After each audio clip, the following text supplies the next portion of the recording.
Buenas tardes, nosotros somos alumnos de la UTECAN.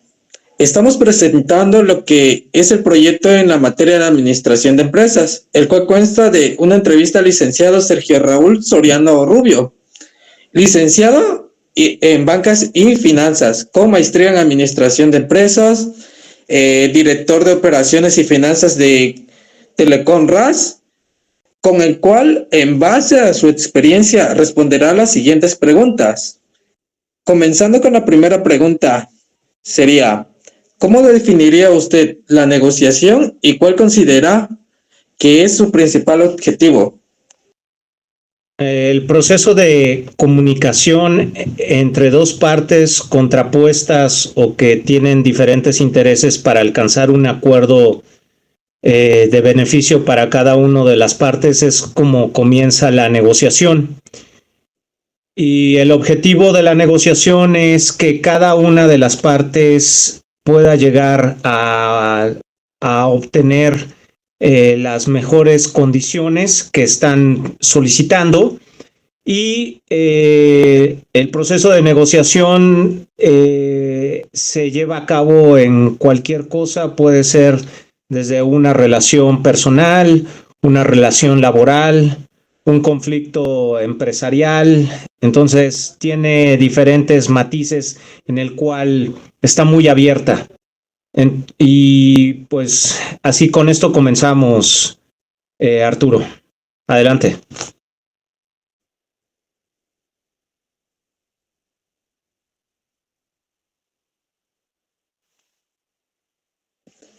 Vale, siguiente pregunta. ¿Cuáles son las características más importantes que debe tener un buen negociador? Ok, la primera tiene que tener o contar con disposición, tanto de tiempo como disposición de recursos con los cuales él puede interceder o poder negociar. Tiene que tener entusiasmo, una actitud siempre positiva. Tiene que tener una planificación tanto del tiempo y saber hacia dónde va, cuáles son los objetivos.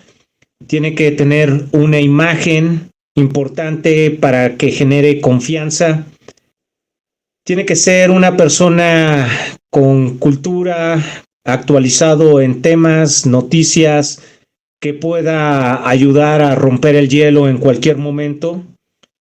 Tiene que ser una persona con gran empatía, que genere interés en la gente para poder llamar la atención y pueda llegar esto a buen término. Tiene que tener enfoque, saber precisamente cuáles son los objetivos, las metas y realmente cuál es el resultado que él espera de esto. Por lo mismo tiene que tener las metas muy claras antes de meterse a la negociación para saber qué es lo que se espera de él. Tiene que tener también mucha persistencia, tiene que tener calma, tiene que saber el tiempo en el cual se puede tanto iniciar como culminar este proceso. Es complejo, como ven, pero dentro de las características para mí dentro de la negociación, estos son los factores más importantes. Adelante. Bueno, como tercera pregunta, ¿qué papel juega la comunicación en el proceso de la negociación? La comunicación es la llave que puede abrir 1000 puertas o es la llave que te cierra esas 1000 puertas. La comunicación, dependiendo si tu comunicación es precisa, es abierta, es honesta, puede llegar a buen puerto, puede llegar a un buen resultado. Pero si tu comunicación es pobre, no tienes empatía, no rompes los hielos, no sabes marcar los tiempos, no sabes marcar los objetivos, la comunicación simplemente se diluye y no se llega a ese mensaje que es importante entre las negociaciones que se están llevando a cabo. Adelante. Bueno, en base a tu experiencia, ¿qué ven con más frecuencia las personas al negociar? Los errores más comunes que llegan a tener las personas que llegan a negociar, la primera, no llegan preparados, no tienen metas claras, no tienen objetividad. Los negociadores que se ponen o que se proponen carecen de carecen de preparación básicamente y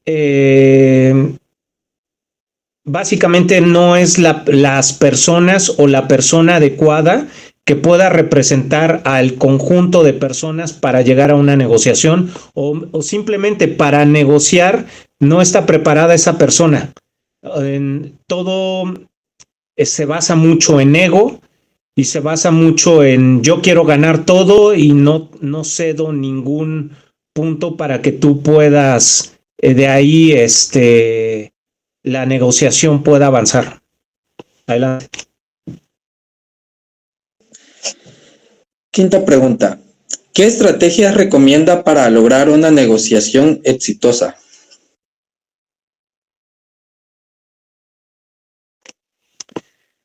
Se tiene que primeramente escuchar, tener una escucha muy abierta, escuchar detenidamente cuál es, encontrar el problema o la situación que esta persona realmente quiere para llegar rápidamente a la solución. Muchas veces cuando se llega a un proceso de negociación de cualquier índole, luego ni saben qué es lo que quieren negociar.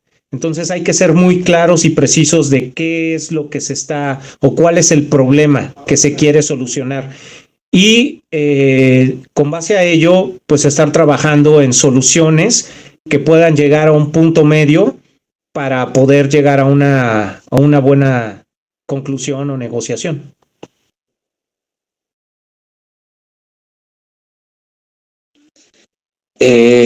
Hasta ahí fue mi última pregunta. Dejaré a cargo de las preguntas a mi compañero Ricardo para que proceda él con la sexta pregunta de esta entrevista. Muy buenas tardes. Respecto a la pregunta número 6, ¿cómo se maneja una situación en la que otra parte adopta una postura agresiva o flexible por medio de la negociación?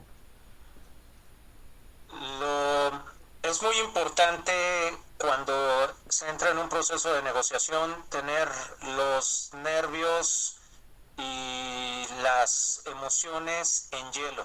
Entonces, cuando la otra persona entra en una postura inflexible o agresiva, siempre hay que pausarlo o de plano abandonarlo, porque si se intercede a que esto avance, simplemente va a desgastar la relación y luego va a ser todavía más difícil retomar una negociación si se llega a una postura de ambos agresiva o inflexible y alguno de los dos ya no quiere negociar. Entonces yo recomiendo salirse, ponerlo en hielo, ponerle pausa a esa negociación y luego volverlo a retomar cuando los ánimos estén más tranquilos.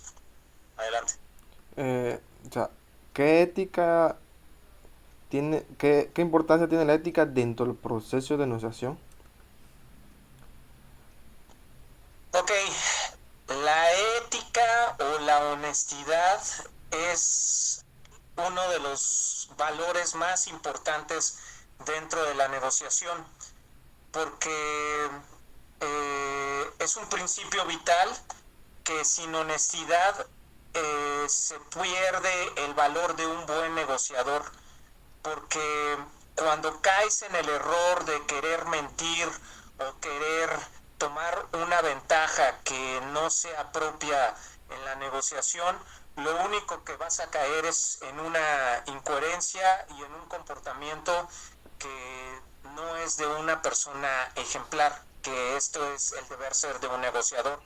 Entonces, cuando se tienen estas cuestiones éticas, siempre hay que hablar con la verdad, siempre hay que decir las cuestiones o las cosas como son, para que en primer lugar la otra parte tenga confianza y sepa que estás hablando con la verdad. Y si tú estás hablando con la verdad, la otra persona se da cuenta y entonces entras en una negociación de honestidad. Ambas partes se comienzan a abrir y esto lleva a que se comenten las cosas realmente como son, y cuando explicas tu problemática como es, puedas llegar a un buen cierre de negociación.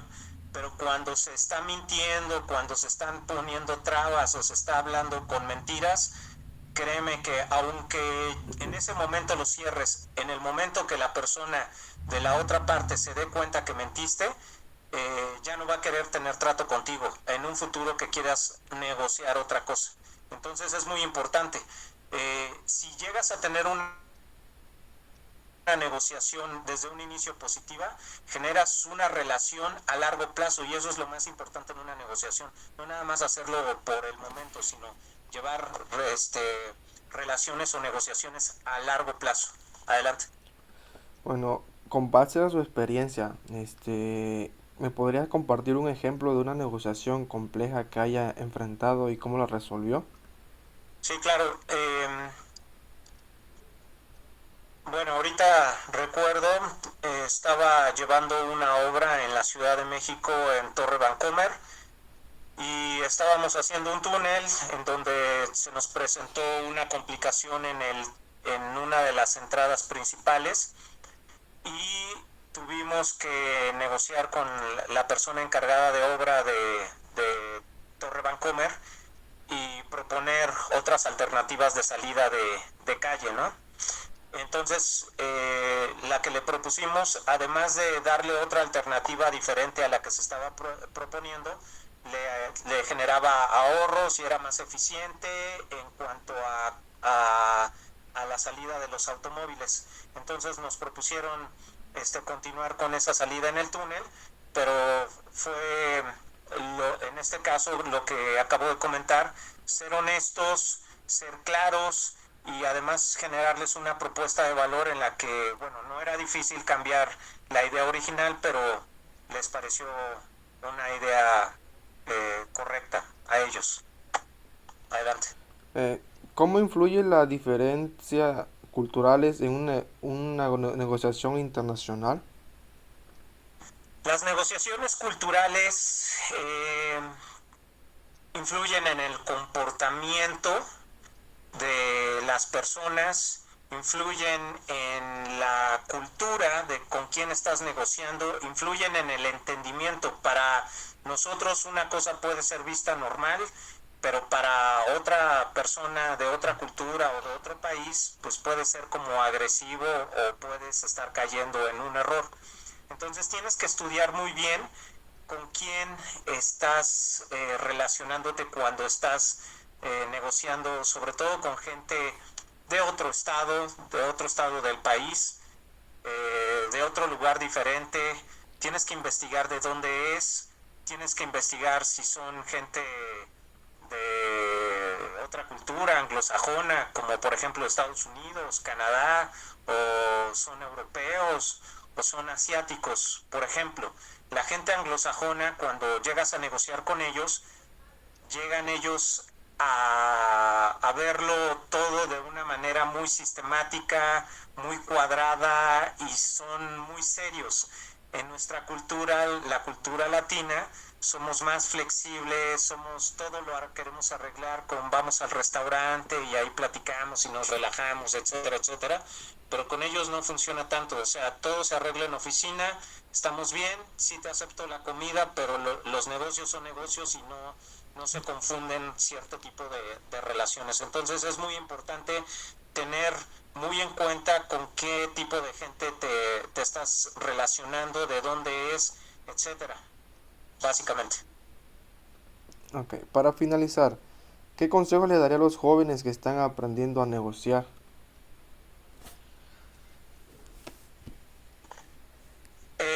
¿Qué consejo les daría de la negociación? Bueno, la negociación la van a utilizar todo el tiempo, la van a utilizar para sus trabajos, la van a utilizar para conseguir trabajo, la van a utilizar para conseguir un aumento de presupuesto, la van a conseguir en sus casas, con sus parejas, la van a utilizar todo el tiempo. Entonces, tienen que estar practicando todo el tiempo en un mercado, con la gente con la que se relacionan, con sus padres, etcétera, etcétera, pero deben de saber que cuando entran en un proceso de negociación, tienen que aprender a no todo lo pueden obtener, pero sí una parte de lo que están pidiendo, y ustedes también tienen que ceder una parte de lo que ustedes tienen hacia con ellos para poder entrar a una negociación positiva. Tienen que incluir cuando manejan equipos de trabajo, tienen que incluir a todo el equipo de trabajo en sus sueños y en los sueños de los demás, para que puedan llevar un grupo de personas a un resultado, el que ustedes quieran, sea el de una empresa, el de una familia, el de un equipo, de lo que ustedes quieran. Quiero también agregar que la negociación, así como las ventas, es una de las partes más importantes y más relevantes en la vida de cualquier profesionista, y no hay una materia o no hay una preparación todavía que yo vea actualmente académica sostenible. Entonces ustedes la van a tener que estudiar. Hay muchos libros de persuasión, hay muchos libros de cómo poder llevar tanto sistemáticamente como en la práctica todo este tipo de negociaciones. ¿Cómo influyen ustedes su conducta en los demás? Entonces, ese es mi consejo. Y como cierre, quiero agradecer a la Universidad Tecnológica de Campeche la oportunidad de yo poder participar con ustedes, dejarles ahí un mensaje, aunque sea breve, pero importante. Y para mí es importante trabajar con las nuevas generaciones que vienen detrás y transmitirles todo lo que hasta el momento yo he podido capitalizar en experiencia. Muchas gracias. Agradezco a Arturo, a Ricardo la oportunidad. Le agradecemos la oportunidad que nos dio de entrevistarlo, base a su experiencia en su trabajo, cómo ha avanzado, y le agradecemos por el tiempo que se tomó de contestar nuestras pequeñas preguntas, algo breve como comentó, pero pues muy significante para nosotros en nuestro desempeño de educación que tenemos. Bueno, pues muchas gracias, Ricardo. Un saludo para allá, para Campeche, de aquí de Ciudad de México. Hasta luego.